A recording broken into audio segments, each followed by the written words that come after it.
Hey, what's going on, guys? Andrew here, back at you with day, what is it, 29 of the 31 days of Halloween. So yeah, we got 3 days left. Today I'm just going to review my thoughts on what seeing Halloween in theaters, not the movie itself, but I'm going to give some thoughts on the movie itself too in here. But I'm actually going to review on, tomorrow I'm going to be reviewing H2O. And then the 31st, I'm going to be reviewing Halloween 1 and 2 back to back. That's going to be a long-ass review. I apologize ahead of time for that. But I kind of wanted, since they're kind of like one film, you know, the second one is a direct sequel, and it's all kind of like one 3-hour-long movie. I kind of want to review them back to back and, you know, kind of compare the two and kind of see where, you know, because you guys know Halloween 2 is my favorite, you know, horror film of all time. So, you know, I kind of want to say what, you know, the parts that I like more about the first one. And, you know, I always like to watch on Halloween the first two. Like, I watched the H2O earlier on in the day, and then at night, at like 10 at night, I start with the original Halloween here, and then Halloween 2. So I watch them back to back directly. And I actually did that last night, except for I watched it at a theater an hour away, and then I traveled an hour back here, and now I'm, you know, watching it today. But yeah, my thoughts on watching it in theaters. First off, when it first started, people started cheering, clapping, you know, when you watch this theme starts playing. It's so cool to, you know, just finally hear that in theaters with the full surround sound, you know, blasting. And then to see some of the scenes that were filmed, you know, the way that they originally saw it.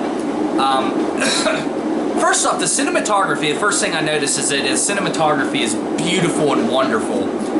It's interesting that the camera they use though is like really super great and colorful with really close-up shots. And then when it gets really far away, it's really blurry. That was interesting to me. I never really noticed that before, and I don't know if that's the same way. I don't think that's the same now, but I think the originally, like when you blow it up so much on the big screen, it kind of gets distorted when it's far away. I don't know if that was just the transfer that they were using, because the other two transfers they used for The Exorcist and the Night of the Living Dead were perfect. They were awesome. But for some reason, when it got far away, it got kind of blurry. Yeah, I don't know about that one. I always kind of thought it was funny. There's a couple scenes where like the cinematography doesn't make sense. When Michael's stabbing his sister, the camera pans up. Like if you're looking at him from POV, he's actually looking at his hand when he's coming down. I always thought that was kind of funny.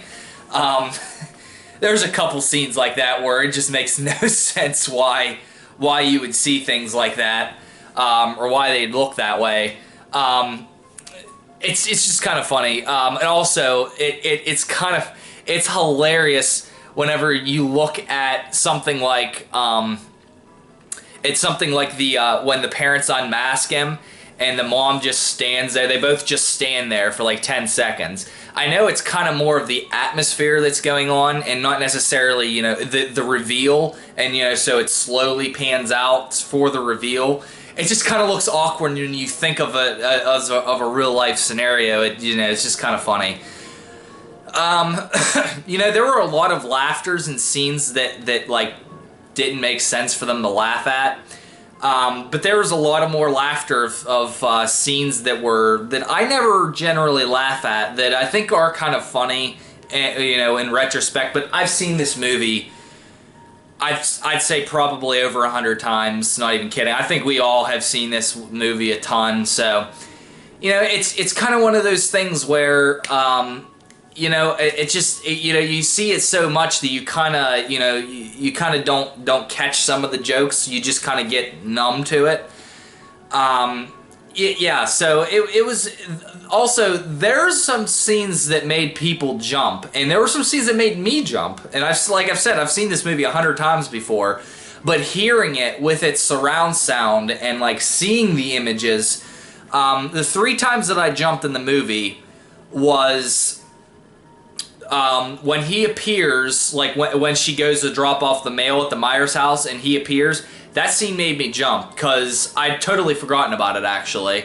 And I was so into the movie, and I actually, like, it hit it, and I just jumped, and I was like, oh, that's right, it saw it 1,000 times, but, you know. And then the other scene that made me jump, the other two scenes that made me jump, one was, you know, when he kills Annie. I was a little more, you know, ready for that one. But the other time that made me jump was when Bob's death scene. That made me jump too. The one scene where when Bob swings, that didn't make me jump, but that made half the crowd jump. There were screams, there was audible screams when those scenes happened. That was really cool to see. You know, you know, there was a lot of energy there, like, and yeah, that was definitely a scene that I kind of liked. But you know, this was the first time that I was really annoyed with people. Because there was this one guy that was sitting directly to the left of me on the other side of the aisle. Because I like to sit in the first seat in the aisle. Because and I always sit like the 4th row back. Like, I like front row. The guy was over-analyzing every single thing they did, and it was like, they wouldn't do that. And towards the end, he's like, how did he miss her when he stabbed her? And like when she would like throw the knife down and stuff, he just was like, what the fuck are you doing? I'm just kind of getting really annoyed at the guy at this point. And then you know, at the end, whenever Loomis shoots him, he was like, and he's still standing there in the, you know, and then he shoots him another 5 times. He's like, how did he take 6 shots? And I'm just like, okay, one, you haven't even been paying attention to the rest of the movie, and 2, you're really overanalyzing this. It's a film, not a documentary. And then when he walks away, he goes, "You gotta be fucking kidding me!" out loud, like really out loud in the theater. And it just kind of annoyed me, because like at the end, after I was trying to listen to his conversation after the film ended, he was like, the score was so good, it was shot so well, but it just, the characters did these stupid things. And now, granted, there are, when you really want to analyze it, overanalyze it, the characters do dumb things. And I mean, that's in all slasher films, and in horror movies in general, people tend to do stupid things. But at the end of the day, I just really like that's like, if in general, this movie, like this movie, obviously, It Follows, The Witch, like, films like this really aren't about like what's actually happening on the screen. It's about what's underneath, and it's about the mood, the setting. Also, Suspiria is kind of like that, but this actually has more relatable and fun characters than Suspiria. But I'm just saying, like, in the context of like, this is more about mood and atmosphere, and like, that's one of the things that I really think that like, especially like people who like want to see a movie like read like a magazine, or like read like an editorial in the newspaper, like, it's just not gonna happen. Like, it's not that kind of medium. It's really annoying to me, and I just wanted to get that out there. And I know that I'm just preaching to the choir here, but I just wanted to say that. But all in all, it was such an incredible experience, other than that one annoyance. I just, like, it was so great to finally be able to see this, like, as it was originally saw, and, you know, experience all the, like, actually, you know, the one part that was annoying, because I've watched this I've heard the audio of the 1978 audience is seeing it, and when he sits up, like, the audience screams. And this one, they laughed. It was kind of annoying.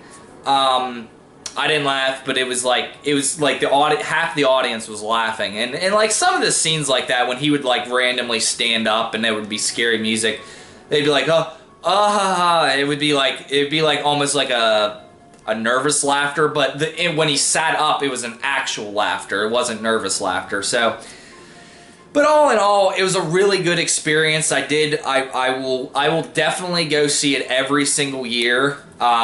Seeing things in theaters like that is just another experience, another layer of like beautiful experience. So, yeah, with all that being said, I'm going to go ahead and retire this for today. I actually have to work here soon.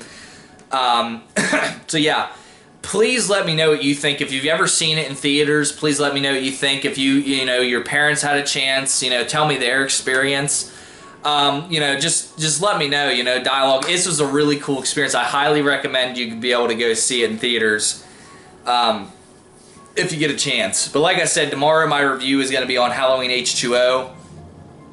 And then after that, it's going to be the Halloween 1 and 2 on Monday. So I got 2 days left in the 31 days of Halloween. It's gone by so fast, but I've had so much fun this Halloween season. It has been, honestly, it was one of my favorite and most memorable Halloweens ever. Because, I mean, I got to do everything back home with my brother, go to a haunted place, an actual haunted place, and then a haunted hayride, got to do the whole inside things.